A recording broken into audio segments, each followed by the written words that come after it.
Mhm.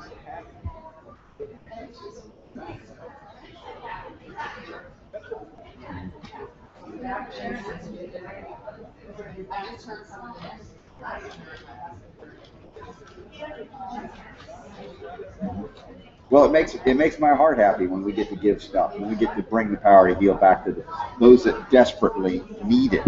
So yeah.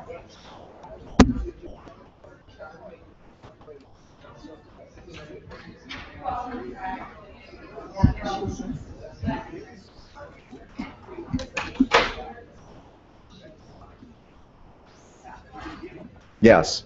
And for those that are on the receiving end, remember a lot of folks feel like they're not worthy of that healing, and that blocks them. And so I don't want anybody to think, oh my gosh, Ty said it's better to give and receive. I better not receive. I better just give. It's like, sometimes you have to receive the healing. You have to be open to it. You are worthy.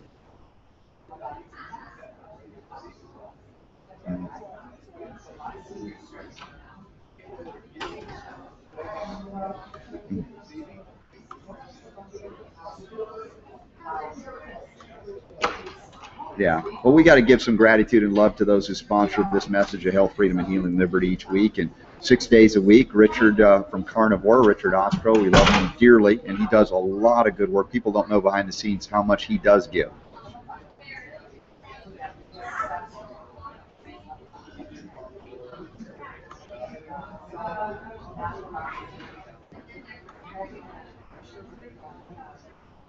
Yes. Yeah, absolutely. And all the other folks that are supporting us here, including Hemp Meds, hempmedspx.com. Sovereign Silver is here with us, and Paul Bertiero with robertswater.com, the Echo 7 unit. And Paul is featured in The Truth About Cancer. He was a nice surprise, wasn't he?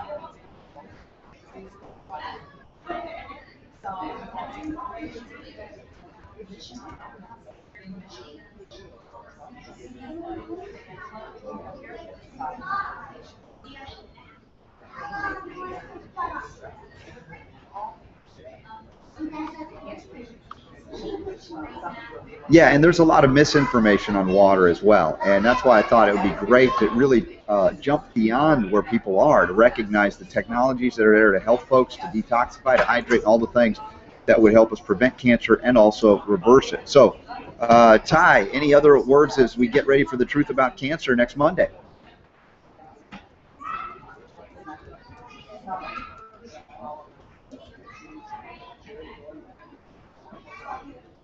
Well, bless you, my friend. We miss you here. We're glad you're home with family. I'd love to the wife and kids there, and we'll look forward to seeing you, of course, in July. And we got lots more to happen. Anything you want me to tell Batar?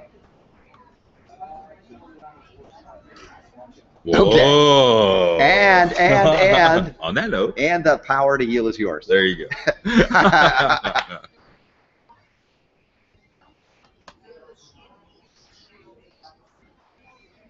All right, Ty. Great ending.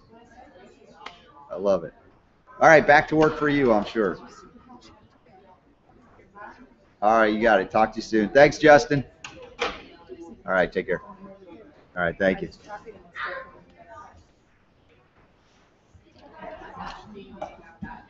So now we can do a RSB 180. Missed a phone call. I think it was from David.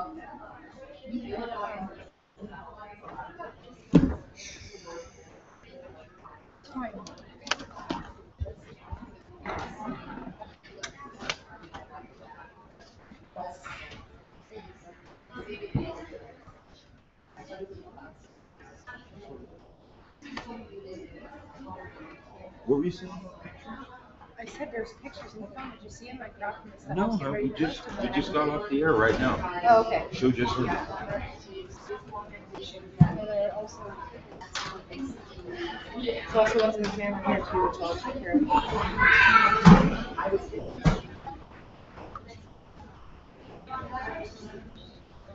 Hi. You're right back.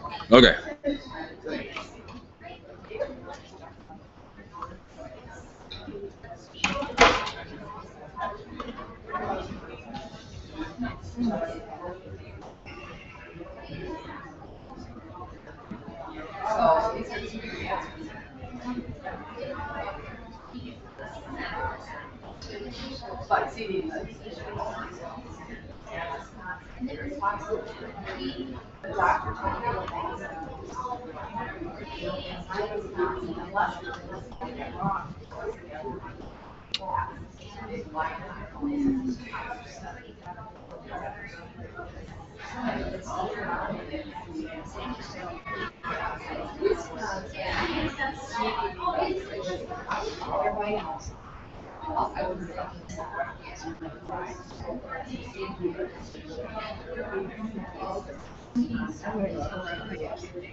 What is?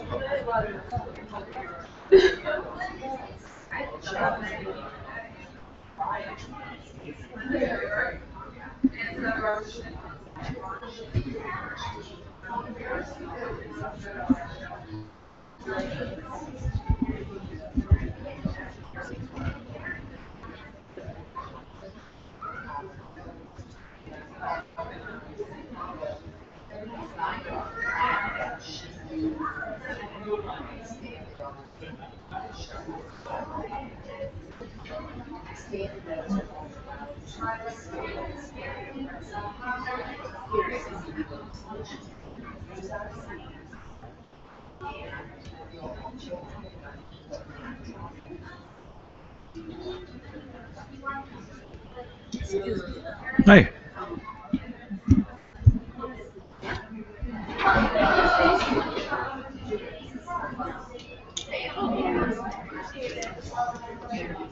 What is this?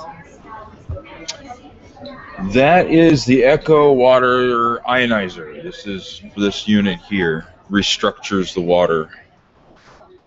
That you'll have to talk to Robert or Paul about. I don't have that. I don't have that information. This is the information over here about it.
Okay.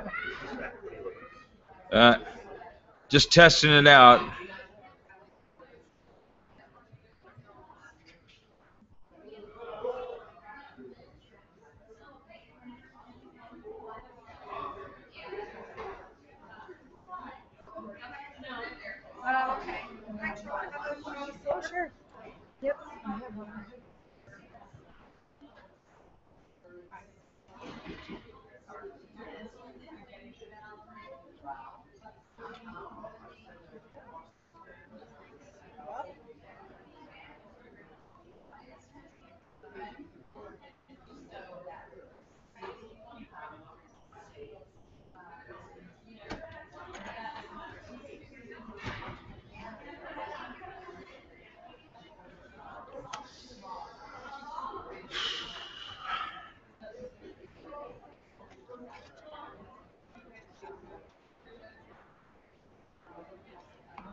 Does it feel like 2 o'clock to you?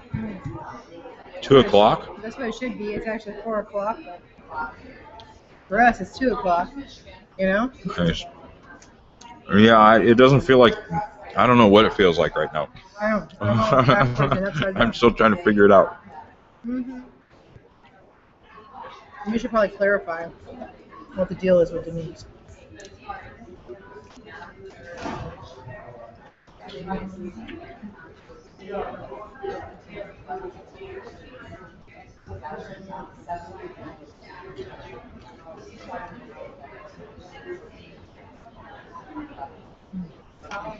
Here he is now. I have a question for you.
You want in on this too? Actually, wanna go? I shall return. Okay.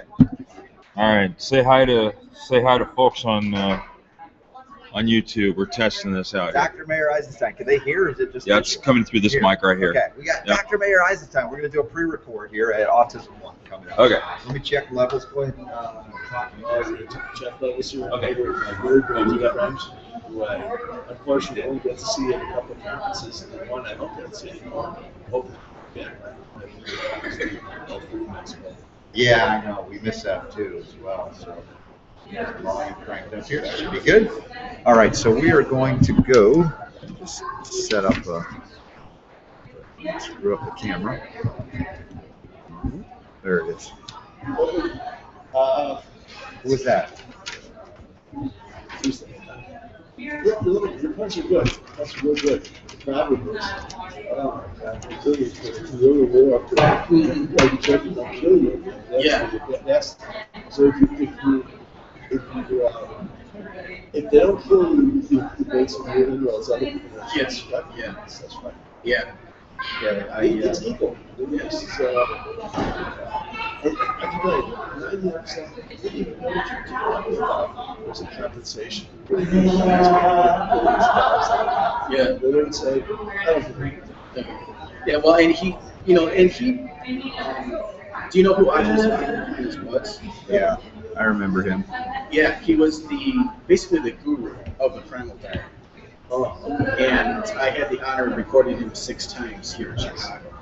And he traveled, like I said, he traveled overseas a lot. He was actually building a health center in Thailand. How old was this? Oh, is this recently? yeah.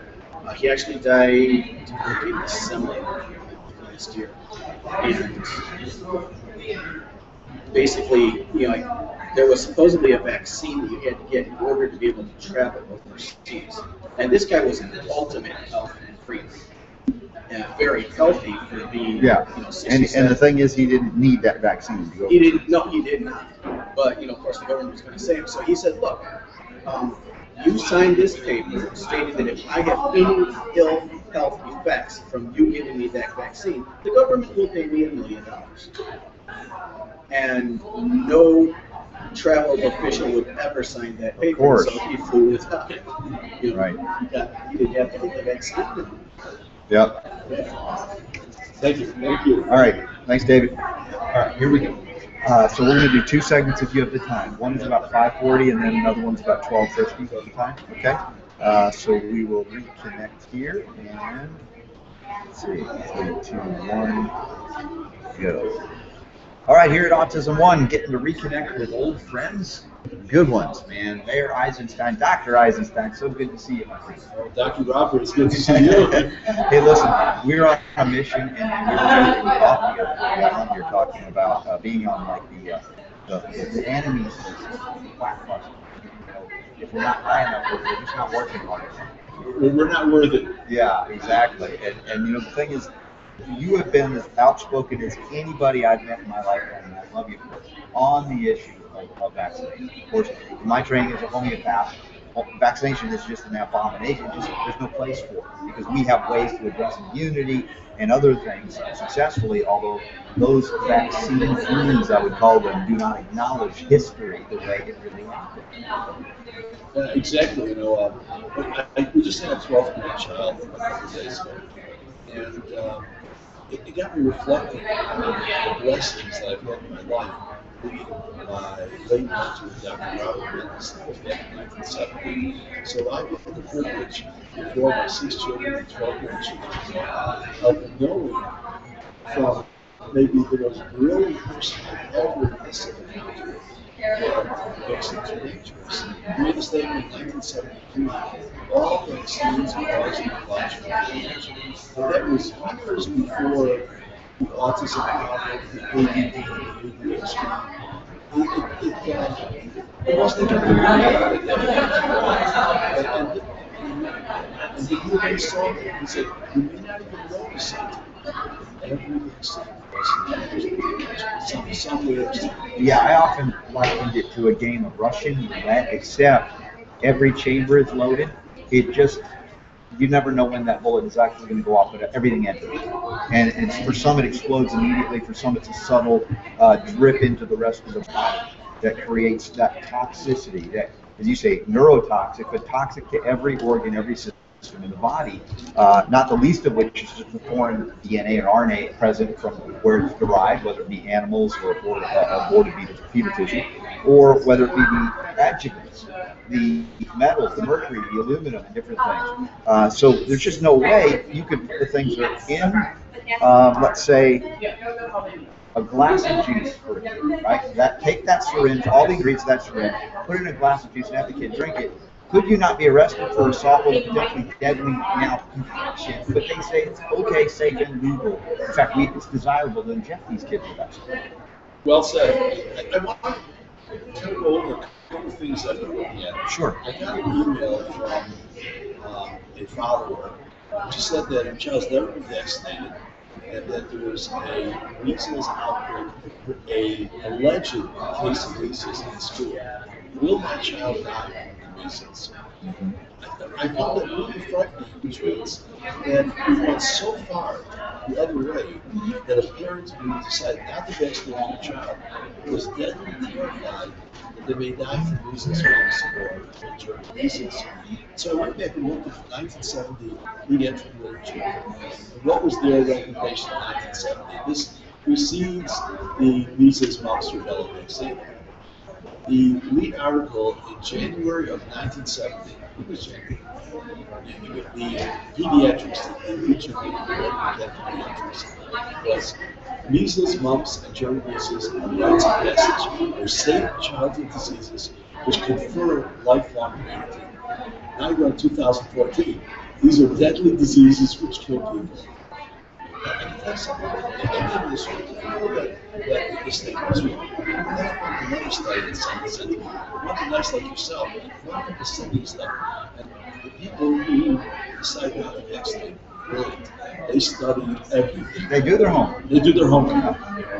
And this is an article which talked about ovarian cancer, and they found a correlation. Now we should realize that correlation doesn't always mean causation between children, young girls who got the mumps vaccine. I'm sorry, young girls who had vaccine.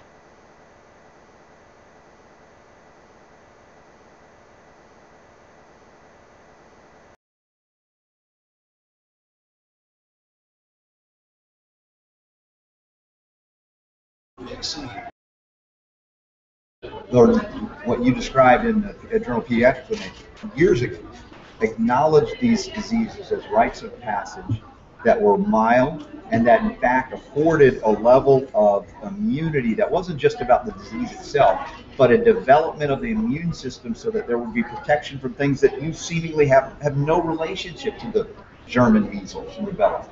But this idea that we must stop all childhood diseases has really created tremendous chronic degradation diseases.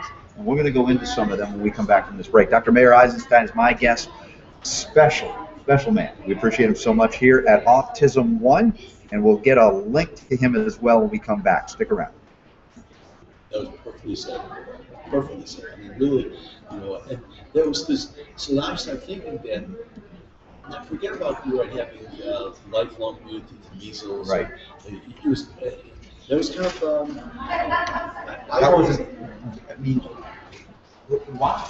It's like, is that what was the measles for? Yeah. In reality.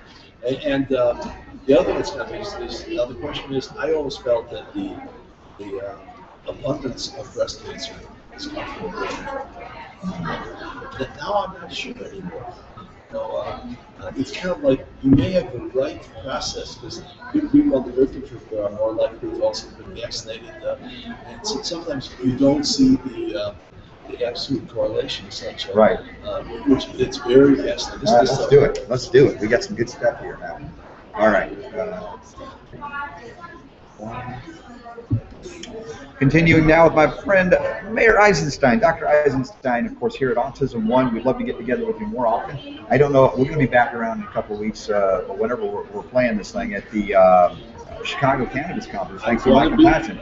We'll see you there. I just found out about it, and my wife's very interested in cannabis oil. Is that cannabis oil? Yeah, the hemp oil, we've been using the industrial hemp product, the CBD-rich cannabidiol.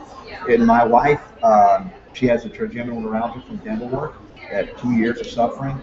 After even the worst narcotics we would never want to do, just to try, didn't work. The CBD, this hemp oil, took the pain away. I know, it's so profound what's happening here. And there's a lot of uses for it nutritionally as well. But we'll get into that. I'm very excited about this as well. We were just talking off the air as well about the so-called vaccine preventable disease. Do we really want to prevent them? I mean, that's a question not being asked. I mean, because if you ask that, it's like, oh, you want to slaughter innocent children. When the reality is, if you have basic function, health, minerals in the body, you're treating your kids decently, they'll get through these things. And in fact, they'll not only not get the disease again, but the development through this and training the immune system obviously has impact far afield into prevention of chronic diseases that no one's ever linked before. I looked up that. I went on the CDC website because my mentor, Dr. Madison, always go to your biggest opponent and see what they have to say. It's a principle of law. If the CDC says something you agree with, you've got strong evidence that it's most probably right. How many deaths do you think there were in 2013 from measles? 0. 2013 measles death. 0 deaths from measles. I was blown away. I thought it'd be 3 years before. Yeah. But 0. Right. And here,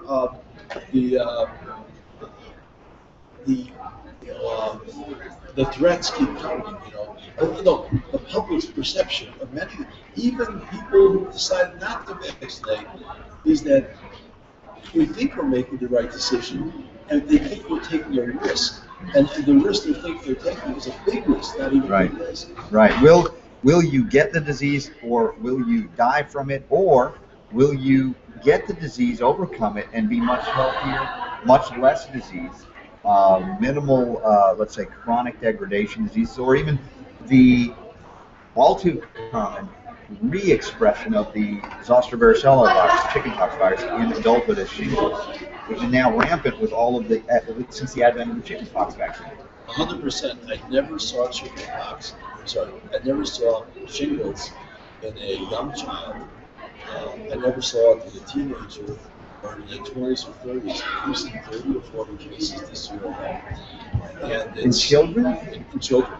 And are these children that have been vaccinated for chickenpox? No. None of these children were vaccinated for chickenpox, but they're most probably getting none of them. But they're most probably picking up from other children who were vaccinated for chickenpox that moved to years off. Now the virus spreads back to them. Oh my goodness. Now the discussion here, which I'm so intrigued to do with you, because I so very rarely can talk about this with anybody, the idea that these childhood diseases that they claim were eradicated, which we know it's the height of arrogance, command to say, we've eradicated a disease. No, it doesn't happen. There's just, even if you claim it's eradicated like with smallpox, they just rename it. They'll call it monkeypox. So how the game is played. Or I mentioned earlier when we talked about polio, it's now acute flaccid paralysis. Or Guillain-Barré. Going back to, you said FDR. You suspect that he may never have had polio, that in fact it was vaccine damage? Well, Robert, you're going to find out from me if you got a flu vaccine. All I know is that I've never heard of a 39-year-old adult who down with polio. Because remember what it was called? Infantile paralysis. That was the name of the disease. And he was just very conveniently labeled as polio in order to be the poster child for the March of Dimes. Mm-hmm. And the March of Dimes, by the way, does not promote the use of glucose tolerance factor food-grown chromium, which is doing more to protect chromosomal integrity of the offspring than anything March of Dimes is invested in my opinion.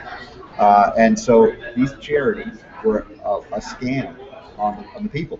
We go back to Rockefeller Carnegie Foundation in the 20th century, not only the collection report, but the idea that they would match grants. Like, we'll get all the suckers out there to give money to cancer charity.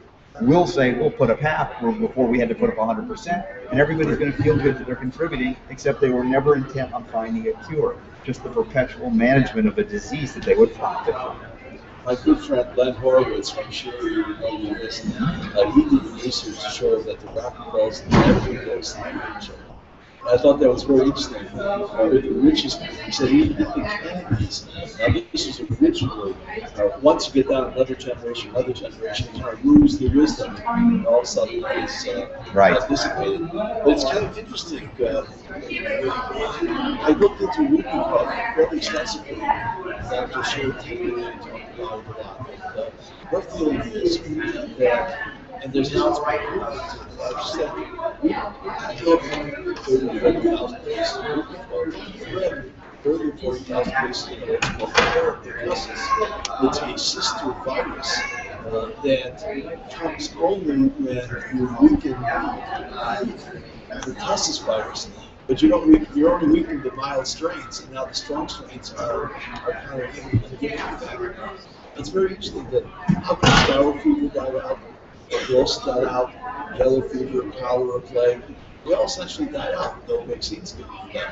Every disease that they gave a vaccine, for the most part, has seemed to reemerge. Yeah. And I think it's because every disease, every vaccine, every disease has a periodicity, and which they curves always look the same. A lot of deaths 100 years ago, and before the vaccine is introduced, the majority of the deaths that take place are non-existent. But the curve is the same for those diseases like tuberculosis, cholera, plague, which no vaccines were ever given. Mm-hmm. Yeah, it is fascinating to recognize the connection there. And we look lacking in medical education, and that is a study of Antoine Béchamp, Bernard. These guys have talked about the terrain. Went a little different from Pasteur, the thief who was friends with the emperor, and had a different viewpoint of life itself. And because we adopted this so-called germ theory, the vaccine thing is strung out. Whereas if we understand the law of the terrain, we would never be even in a remote idea to do something so barbaric as to inject people with toxic poisons with the idea that they would be stronger because of it. I always tell people, if you believe in the germ theory, let's do an experiment. Let's take 10 of the healthiest people around, line them up. Take the sickest person who had cough, runny nose, bronchitis, pneumonia, and have them cough for 5 minutes each person. At the end of the day, will all people get sick? Some will, some won't. How's that possible? All of them clearly have the virus or bacteria. They're contracted. There's no question about it. Everyone will get the same answer. They have stronger immune system. Hello. See how we think alike? Hello. And this is indeed the case that when we try to communicate, we attempt to.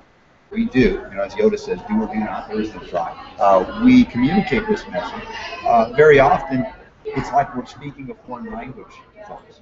Now, for those of my listeners that don't know, you're a doctor and a lawyer, double dangerous combination, but yet you turned your life into something so profoundly good because you're educating people, you're warning, you're doing all this, and also providing care for people in the greater Chicagoland area that want to help someone who gets this, who's doing it right. Well, it's paying it forward because I learned this before. When my first child was born 42 years ago, my late mentor, Dr. Medicine, understood the dangers of vaccines we talked about earlier. So I feel kind of a certain obligation to pass this knowledge on to the next generation. And between my 6 children, 12 grandchildren, God willing, 2 more grandchildren before the year is over, we've got a large contingency of because of the teachings of our generation. Yeah. Wow. In spite of your doctor. And, one of the speakers here just said that she sounded a lot like my mom. She doesn't have a doctor. And she goes out dancing. She doesn't take leash. She does walk. She does